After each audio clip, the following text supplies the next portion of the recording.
அது என்னன்னு தெரியல. நான் வந்து சமைக்கணும்னு தான் எனக்கு ஆசை, ஷெஃப் ஆகணும் தான் எனக்கு ஆசை. அந்த ஆசை இருந்ததுனாலயோ என்னவோ தொடர்ந்து நமக்கு சமைக்கிற மாதிரியே படங்கள் அமைஞ்சுக்கிட்டே இருக்கு. இப்போ ஜகமே தந்திரம்ல பரோட்டா போட்டோம், திருச்சிற்றம்பலம்ல வந்து டெலிவரி பாயா இருந்தோம், ராயன்ல ஃபாஸ்ட் ஃபுட் வச்சிருந்தோம், இந்த படத்துல இட்லி சுட்டுக்கிட்டு இருக்கோம். எனக்கு நான் எழுதிக்கிறதும் அந்த மாதிரி தான் இருக்கு. வேற டைரக்டர்ஸ் அப்ரோச் பண்ணும்போது அந்த மாதிரி அது மேனிஃபெஸ்டேஷன், அதாவது நம்ம என்ன நினைக்கிறோமோ அதுவா நம்ம மாறுறோம். எண்ணம் போல் வாழ்க்கை அப்படின்னு சொல்றேன் இல்லையா? மேனிஃபெஸ்டேஷனோட பவர் அப்படிங்கிறது என்னவோ அது நான் நடிகனான பிறகும் கூட அது என்ன தொடர்ந்துகிட்டே இருக்கு. இளைஞர்கள் வந்து நிச்சயமா மேனிஃபெஸ்ட் பண்ணணும்.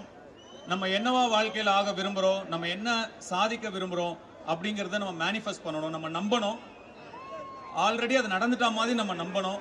அதுக்காக கடுமையா உழைக்கணும். அப்ப நிச்சயமா யார் வேணா என்ன வேணா சாதிக்கலாம்.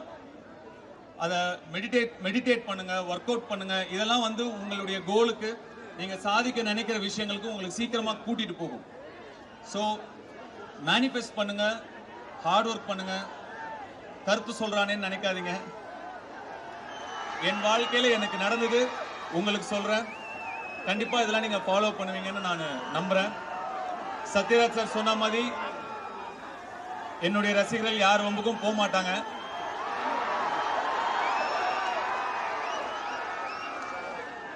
அதுல எனக்கு பெரிய கர்வமும் பெரிய சந்தோஷமும் இருக்கு.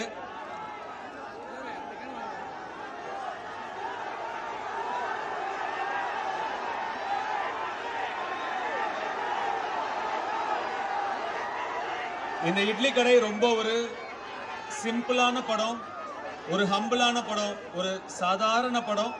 ஆனா உங்க ஃபேமிலியோட, உங்க குடும்பத்தோட, உங்க குழந்தைங்களோட போய் ரசிச்சு எமோஷனலா என்ஜாய் பண்ற ஒரு படமா இருக்கும்னு நாங்க நம்புறோம். உங்களுக்கு எல்லாம் இந்த படம் கண்டிப்பா பிடிக்கும்னு நாங்க நம்புறோம். அதே மாதிரி படம் ரிலீஸ் ஆனதுக்கு அப்புறம் 9 மணிக்கு படம்னா 8 மணிக்கே ஒரு சில ரிவ்யூலாம் வரும். அதெல்லாம் நம்பாதீங்க.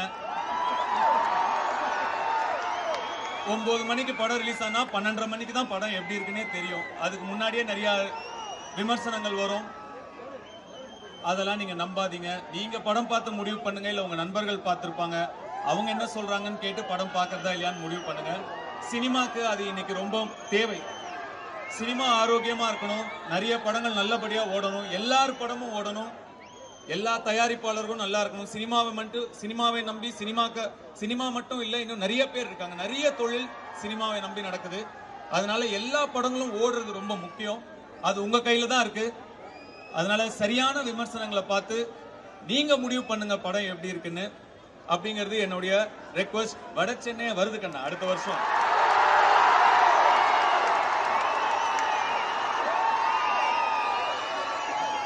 அது ரொம்ப முக்கியமான விஷயம்.